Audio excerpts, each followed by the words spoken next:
잘 보내셨죠? 네, 가을 바람이 불고 있죠.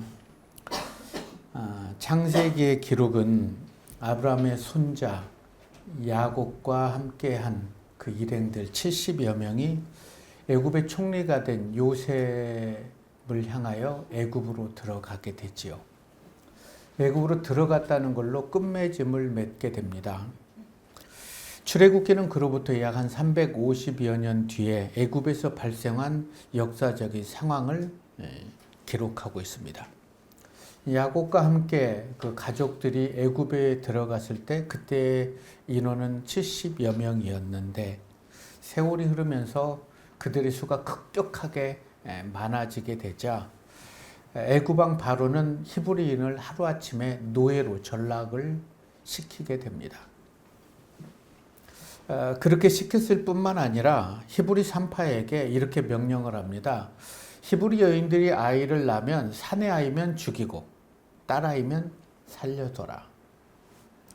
이러한 엄청난 명령으로 히브리인들을 유린하게 됐지요. 이러한 명령이 선포되어지자 여기저기에서 비명의 소리가 들리고 임신을 한 여인들은 울부짖게 되죠. 그들의 울부짖음은 애굽의 노예에서 해방되기를 원하는 울부짖음이 아니라 사내 아이를 낳아도 품에 안고 기를 수 있게 해달라고 울부짖게 됩니다.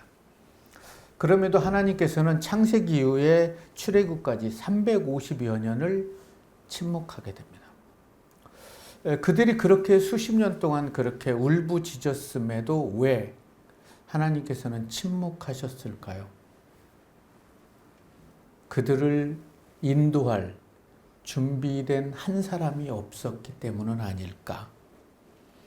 아들을 낳으면 죽음으로 내몰리는 상황 속에서 오직 한 가정은 아들을 낳고 숨겨서 3개월을 키우게 되고 더 이상 숨길 수 없게 되자 갈대상자에 그 아이를 넣고 이 아이의 생명을 하나님께 맡기게 됩니다. 아이의 생명이 하나님께 있음을 고백하고 하나님께 내어놓은 그 믿음을 보시고 하나님께서는 그 아이를 통해서 애굽에서 노예된 이스라엘 백성들을 구원하기로 작정을 하게 된 거죠. 그렇게 해서 모세는 애굽 왕실에서 왕자가 돼서 40년간 그렇게 왕궁에서 자신도 알지 못하게 하나님이 구원할 그런 자로 성장해 가고 있었습니다. 모세가 장성하고 애굽 사람이 자기 동족 히브리를 치는 것을 봤을 때 좌우를 살피고 아무도 없음을 보고 쳐서 죽이고 모래에 묻어버린 거예요. 그런데 그게 발각이 됨으로써 바로가 알게 됨으로 인해서 모세는 이제 미디안으로 주랭랑을 치게 되는 거죠. 그곳에서 미디안 제사장의 딸 십보라를 만나고 결혼을 하고 살면서 두 아들을 낳게 됩니다. 그곳에서 40여 년 양을 치면서 묵묵히 살아갈 그때 모세는 지난 시절에 40년 애굽에 있을 때 왕자로서의 삶은 거의 희미해져 갑니다. 여러분들도 40여 년 전의 일들을 생각하면 좀 희미하지 않습니까? 그럴 때가 있었지라고 얘기했던 것처럼 모세가 80세에 되던 해에 하나님께서는 350여 년의 침묵을 깨고 모세의 이름을 부르게 됩니다. 그리고 내가 너를 애굽에 보내서 애굽에서 고통받는 내 백성을 구원하겠다 이렇게 말씀을 합니다. 모세가 80세가 되기까지 히브리인들은 계속해서 바로의 압제에 가혹한 그런 삶을 살아내야 했어요. 그 이유가 있다면 준비된 한 사람이 없었기 때문에. 오늘 우리가 하나님 앞에 예배를 드리고 있는데 여러분들은 하나님 앞에 준비되어져 가고 계십니까? 히브리인들은 가혹한 학대를 받으면서 살았는데 그들이 계속해서 가혹한 학대를 받을 수밖에 없었던 것은 하나님을 찾지 않고 하나님께 준비된 사람이 없었기 때문이죠. 하나님의 말씀에 준비가 된다면 우리는 하나님의 말씀이 아닌 것들이 우리의 삶을 막아설 때 안 돼! 라고 선포할 수 있다는 거예요. 오늘 함께 은혜 나눌 말씀은 출애굽기 10장 21절에서 29절의 말씀입니다. 여호와께서 모세에게 이르시되 하늘을 향하여 내 손을 내밀어 애굽 땅에 흑암이 있게 하라. 곧 더듬을 만한 흑암이니라.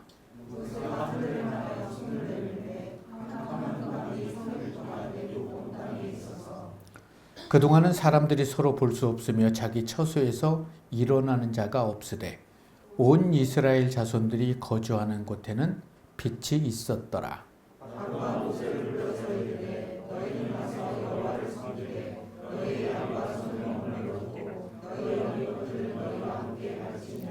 모세가 이르되 왕이라도 우리 하나님 여호와께 드릴 제사와 번제물을 우리에게 주어야 하겠고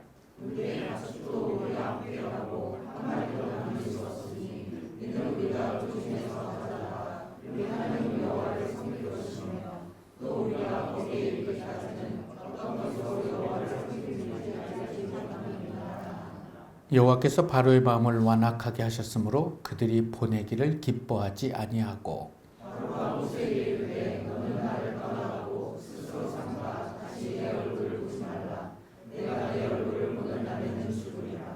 모세가 이르되 당신이 말씀하신 대로 내가 다시는 당신의 얼굴을 보지 아니하리라. 아멘. 출애굽기 2장 23절에서 25절의 말씀은 이렇습니다. 여러 해 후에 바로 왕이 죽었어요. 모세가 도망쳤던 그때의 바로 왕이. 그럼에도 불구하고 이스라엘 자손의 고통은 80여 년간 탄식으로 계속 지속되었다고 기록을 하게 됩니다. 그때 이스라엘 백성들은 이제 하나님의 이름을 부르게 되죠. 살려달라고, 살려달라고 외치는데 하나님이 80여 년이 지난 그때의 고통 소리를 듣고 아브라함에게 언약했던 그 언약을 기억했다라고 성경은 기록합니다. 그래서 하나님께서는 모세를 부르시고 모세를 부르시면서 이런 말씀을 하세요. 내가 아는데 강한 손으로 바로 왕을 치기 전에는 쉽게 보내지 않을 거야. 내가 내 손을 들어 여러 가지 이적으로 그 나라를 친 후에 그가 너희를 보낼 거야. 이 말은 곱게는 보내지 않는다는 거죠. 완전 안 맞은 곳이 없을 정도로 그렇게 맞은 이후에 어쩔 수 없이 보내게 된다면 그때까지 이스라엘 자손도 더 심한 고통을 당해야 돼요. 그럼에도 하나님이 보내신다고 약속을 했기 때문에 그런 기적을 보고 여호와께 영광을 돌리고 하나님을 찬양했으면 얼마나 좋겠습니까? 여러분들 우리가 기도했던 그 기도의 제목들이 참 더딜 때가 많잖아요. 그래서 하나님이 안 계신가? 왜 나에게 이러실까? 이런 분이 계시다면 오늘 말씀을 통해서 힘을 얻으시기 바랍니다. 가장 빠른 때는 내 때가 아니라 하나님의 때에 하나님께서 이루시는 것임을 기억하셨으면 좋겠어요. 모세와 바로의 싸움은 이스라엘과 바로 애굽의 싸움은 아니었어요. 모세를 통해서 하나님께서는 10가지의 재앙을 선포를 하고 피, 개구리, 이, 파리, 악질, 독창, 우박, 맵두기, 흑암, 장자. 이 재앙은 애굽인들이 믿었던 10가지의 신이었어요. 그 신들이 아무것도 아님을 초토화시키는 거죠. 나일강으로 피를 문드렸을 때 나일강의 신 오리시스, 그리고 개구리 여신 헤크스, 개구리가 침범하지 못하도록, 흑의 신 셉, 파리, 오리시스의 아내 하트콕스, 악질은 신성한 황소인 아피스, 우박으로 애굽을 구원해줄 대기의 신 수, 또 맵두기로 농작물을 다 지켜줄 세라피아. 이런 그들이 믿었던 우상 덩어리를 하나하나 하나님께서는 초토화시키는 거죠. 그래서 이제 오늘 본문에는 9번째 재앙, 흑암의 재앙으로 시작해서 흑암의 재앙은 애굽인들이 가장 최고로 믿었던 신이 태양신 라입니다. 그 태양신 라를 어떻게 이들은 하냐면 파라오를 태양신이라고, 태양신의 아들이라고 믿고 섬겼어요. 그런 태양을 3일 동안 흑암으로 하면서 너희가 믿는 신은 아무것도 아니고 천지를 창조하신 신은 나 여호와다라고 선포하는 거예요. 그러나 이스라엘 백성들은 그걸 알지 못하고 그 고난을 통해서 바로가 더 힘들게 하면 모세에게 찾아가서 그만 좀 해라. 우리가 애굽 신을 섬기는 게 낫다. 바로를 섬기는 게 낫다. 이렇게 얘기를 하죠. 피, 개구리, 이파리, 악질, 독창, 우박, 맵두기 이런 많은 재앙들이 있었을 때 바로는 알았다. 너희 맘대로 해줄게. 그리고 또 살만하면 안 되는 거예요. 이러한 바로의 모습이 혹시 나의 모습은 아닌가? 하나님 앞에서. 하나님께서는 우리에게 10가지의 사인만 보내주실까요? 수십 가지의 사인을 보내도 힘들면 그렇게 할게 하고 살만하면 또 하지 않는 이런 바로의 모습이 나의 모습임을 고백할 수 있다면 우리는 하나님의 은혜를 건져 올리면서 살아갈 수 있을 거예요. 여러분, 하나님께서 내 삶에 흑암의 재앙, 어두움을 내려버리면 우리는 아무것도 볼 수도 없고요. 어떤 일도 할 수가 없다는 거죠. 그것을 인정할 수 있는 삶. 그때 우리는 생명의 빛이신 예수 그리스도 안에서 빛된 자녀로 살아갈 수 있다. 출애굽기 5장 1절 2절의 말씀은 그래요. 모세가 바로에게 찾아가 내 백성을 보내라.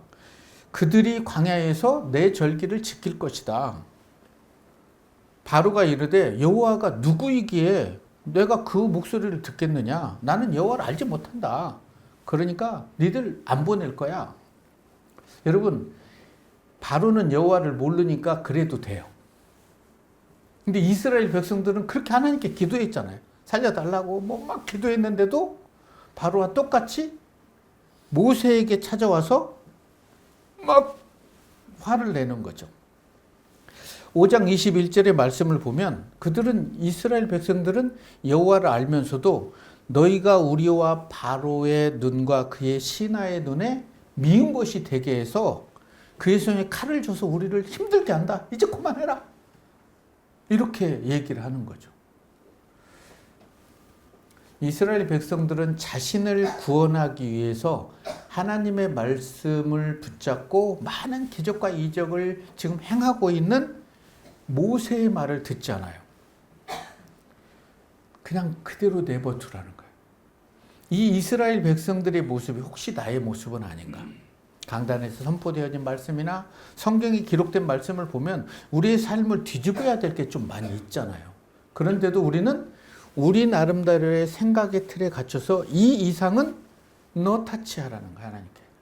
그냥 내버려 두라는 거예요. 내가 알아서 내가 드리고 싶은 예배, 내가 하고 싶은 섬김 이런 것만 하지 그 이상은 안 된다는 거예요. 그러나 성경은 말씀대로 살아내 보자는 거예요.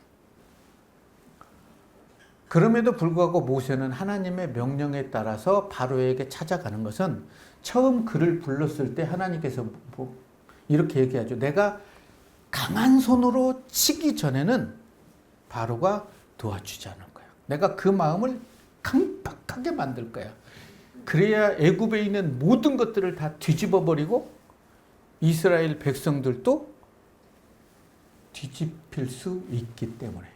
그리고 그러한 상황 속에서도 하나님을 거부하고 모세에게 손가락질하고 원망하는 그들의 모습을 볼 수 있게 하기 위해서. 여러분, 1월 달부터 9월, 8월까지 살아왔던 여러분의 모습을 저쪽 멀리에 두고요. 먼 발치에서 바라보면 잘했어. 주님의 사람답게 잘 살았어. 그럴 분 계십니까? 계실 거예요. 그게 하나님의 은혜죠. 모세의 기도에 하나님께서는 출애굽기 6장 1절에서 이렇게 모세에게 응답합니다. 이제 내가 바로에게 하는 일을 내가 볼 것이다. 강한 손으로 말미암아 바로가 이스라엘 백성들을 보낼 거다. 강한 손으로 말미암아 바로가 그들을 그 땅에서 쫓아낼 것이다. 이렇게 얘기를 해요. 그런데 이스라엘 백성들에게 강한 손은요, 하나님이라고 모세가 선포해도 이스라엘 백성들에게 생각은 강한 손이 바로였어요. 여러분은 어떠십니까? 하나님께 예배 드리고 그렇게 살아감에도 불구하고 세상에서 생활하면서 강한 손은 세상의 그 무엇입니까? 아니면 예수 그리스도인가? 항상 그 사이에서 머뭇거리기도 하고 아파하기도 하고 기도도 하고 그러면서 지내고 있지 않습니까? 이스라엘 백성들은 전에보다 더 힘들게 하기 때문에 마음이 상했어요. 그래서 모세의 말을 듣지 않아요. 여러분, 모세의 말을 듣지 않았다는 이 한 구절보다 더 위험한 위기가 있을까요? 자녀들이 부모의 말을 듣지 않는 것. 그리스도인이 하나님의 말씀을 듣지 않는 것. 이것보다 더 큰 위기는 없다. 교회가 세상의 세력 앞에서 무너지고 해체되어지고 있을 때 하나님께서는 하나님의 사람을 통해서 말씀을 보내요. 교회로 하여금 다시 하나님의 새 역사를 쓰기를 원하신다는 거예요. 그런데 그 선포된 말씀을 외면해 버리고 듣지 않는다면 교회는 침몰할 수밖에 없다. 그래서 오늘 하나님께 예배드리는 여러분들은 하나님의 말씀에 내 삶을 내려놓을 의지가 있냐고 하나님이 물어보고 계세요. 너의 삶을 말씀에 내려놓을 의지가 있느냐? 아니면 이스라엘 백성들처럼 세상에서 주인 노릇은 고사하고 노예로서의 삶을 살아감에도 불구하고 세상을 이길 하나님의 자녀로 인도하시겠다고 그렇게 선포하고 많은 기적을 보여주었음에도 불구하고 여전히 세상의 노예가 되어서 살아가고 있지는 않는지. 그리스도인은 예배가 삶이 되어서는 안 되고요. 삶이 예배가 돼야 돼요. 이해되세요? 제가 신대원에 딱 갔는데 한문으로요. 기숙사에 생활즉 목회라고 써졌더라고요. 생활이 목회가 되지 않고 목회가 생활이 돼버리면 끝장난다는 소리예요. 나는 그 말씀에 너무 감동이 되는 거예요. 삶이 예배가 돼야 되지, 예배가 삶이 되면 예배 때만 거룩한 모습을 하지만 예배가 끝난 다음에는 향기가 없을 수도 있다는 거죠. 세상 일들이 급하면 급할수록 우리는 세상에 무릎 꿇기보다는 하나님께 무릎 꿇어야 돼요. 그래서 하나님 이 일 어떡하죠? 하고 수고하고 무거운 짐을 하나님께 내려놓을 수 있을 때 하나님이 그때부터 내 일을 시작하시는 거죠. 9번째 재앙 흑암이라고 그랬잖아요. 흑암으로 인해 애굽인들이 믿었던 태양신 라는 아무것도 할 수가 없었어요. 그리고 태양신 라의 아들이라고 하는 파라오, 바로도 아무것도 할 수 없었어요. 이렇듯 무지한 애굽인들에게 태양빛을 빼앗았음에도 불구하고 그들은 여호와께 무릎 꿇지를 않는다는 거죠. 하나님의 말씀을 무리하죠. 지금까지 하나님께서 피, 개구리, 이, 파리, 악질, 독창, 우박, 맵뜨기, 흑암, 이 이후엔 뭐죠? 그들이 낳은 동물이나 사람이나 첫 아들을 다 죽이는 거야. 거기까지 안 가도 되잖아요. 그러면 이 애굽의 온 가정에 이스라엘 백성들을 제외하고는 모두 장례가 일어나는 거예요.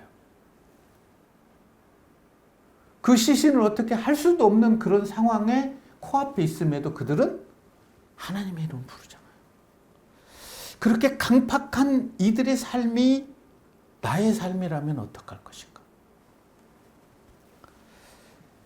오늘 하나님 앞에서 여러분들은 어떤 삶을 살아가고 계시는지, 세상의 풍요를 얻기 위해서 세상과 하나님 사이를 머뭇거리고 있지는 않는지.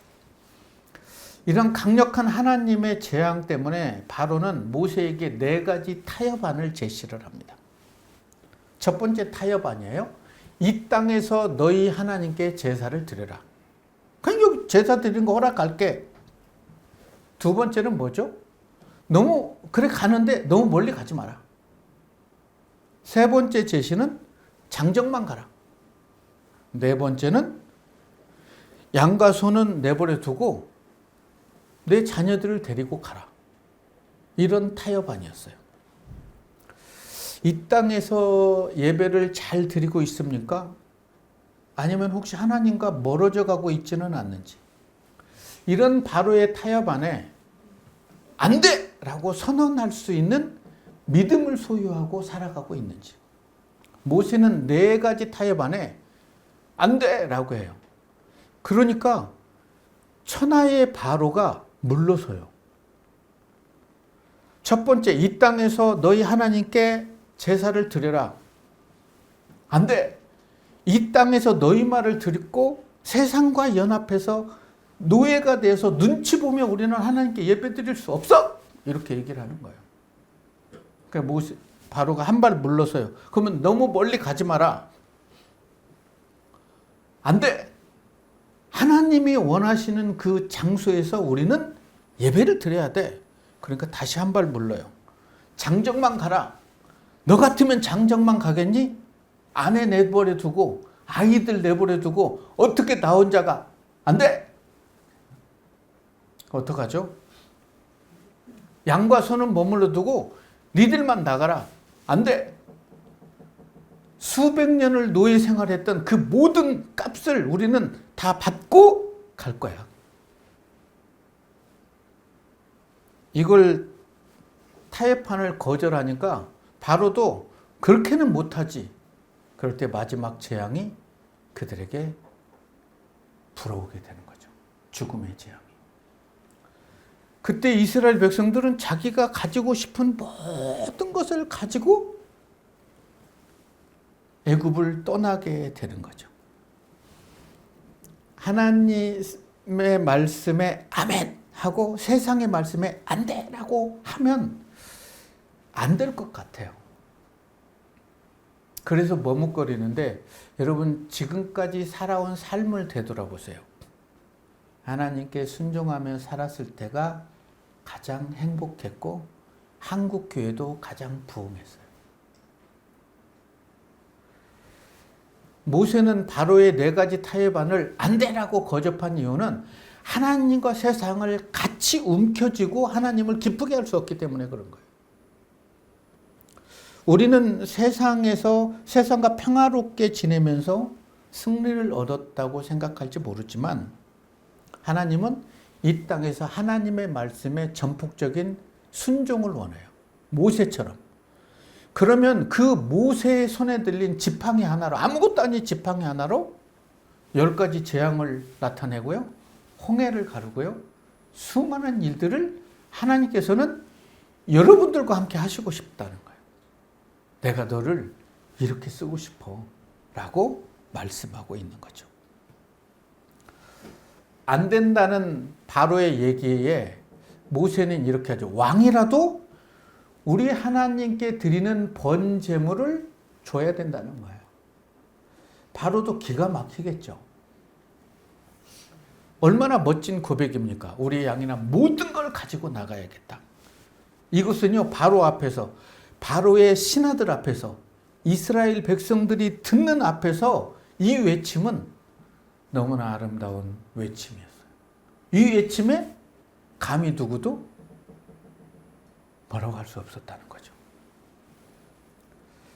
그럼에도 바로는 완악해졌다고 성경은 기록합니다. 왜요? 마지막 하나가 더 남았기 때문에. 우리가 하나님의 일을 하다가 완악해진다면 그것이 하나님과 멀어지는 거예요. 우리가 하나님의 일을 하면서 기쁨을 상실했다면 그것 또한 우리가 하나님과 멀어지는 거예요. 하나님의 일을 생각하지 않고 사람의 일을 생각하기 때문에 그런다는 거죠. 어디서 많이 들어봤던 얘기죠. 사도행전에서. 다시는 이 이름으로 전하지 마. 그러니까 사도들이 뭐라고 그러죠? 우리가 하나님의 일을 행하는 것과 사람의 일을 하는 어느 것이 옳은지 너희는 판단하라. 우리는 하나님의 일을 하겠다는 거죠. 그때 하나님께서 그들을 통해서 또 역사를 하시죠. 살아가시면서 하나님께서 기뻐하시지 않은 일이라면 안 돼! 라고 할 수 있었으면 좋겠어요. 안 돼. 그리할 때 하나님께서 여러분들을 통해서 위대한 일을 하실 거예요. 안 돼 해서 손해볼 것 같지만 그렇지 않아요. 어린 아이들이 학교 갔는데 야 놀아 뭐 공부 안 해도 돼. 그냥 이렇게 하고 졸업만 하면 돼. 그때 그래? 하고 한 사람 안 돼. 우리 부모님이 공부 열심히 해야 된다고 그랬어. 부모님의 말씀에 순종하는 사람들은 다 영향력 있는 삶을 살게 되죠. 9번째 재앙, 흑암. 우리가 오래 신앙생활 했는데도 아무것도 보이지 않으면 어떡하죠? 정말 힘들고 죽을 것 같을 때 주님의 이름도 부를 수 없다면 어떡하죠? 고난 중에 주님하고 울어버릴 수 있는 그게 믿음 아닐까요? 어려울 때. 그런데 잘 될 때도 주의 이름을 부르면 하나님은 더 기뻐하겠죠. 이때로부터 수천 년이 흘렀잖아요. 그런데도 이 시대는 사람들이 그러죠. 절망의 시대, 암흑의 시대라고 얘기를 합니다. 이런 암흑의 시대에 빛을 비춰줄 사람은 하나님의 백성밖에 없는 거예요. 하나님께 기도하고 그렇게 살아갈 때. 하나님은 빛의 자녀죠. 세상 사람들이 볼 수 없는 것을 볼 수 있는 사람이 하나님의 사람입니다. 그 하나님의 사랑은 절망을 희망으로, 위기를 기회로, 부정을 긍정으로, 애통을 기쁨으로, 절망을 감사함으로 하나님 앞에서 빚어낼 수 있는 사람, 그리스도인이에요. 그래서 이런 고통 살아가면서 내 생각대로 되지 않는 고난이 찾아오게 되면 하나님 감사해요. 이 고난을 통해서 내가 다시 일어설 수 있게 해주시고 이전보다 더 많은 그러한 위대한 일을 행할 수 있도록 저를 다듬어 주십시오. 라고 기도한다면 하나님께서는 여러분들을 그렇게 사용하실 거예요. 바로에게는 이러한 빛이 없었기 때문에 너 나 보면 죽어 다시는. 모세가 나도 네 얼굴 다시 보지 않을 거야. 정말 보지 않아요. 이스라엘 백성들에게는 하나님의 은혜로 하나님의 빛이 부어지고 있었어요. 빛의 자녀인 하나님의 백성들이 하나님 앞에서 빛의 자녀로 살아갈 수 있다면 어떻게 이 시대의 교회가 어두워질 수 있겠습니까? 어떻게 목회자가 어두운 자리에 있을 수 있겠습니까? 어떻게 하나님의 백성들이 흑암 속에서 살아갈 수 있겠습니까?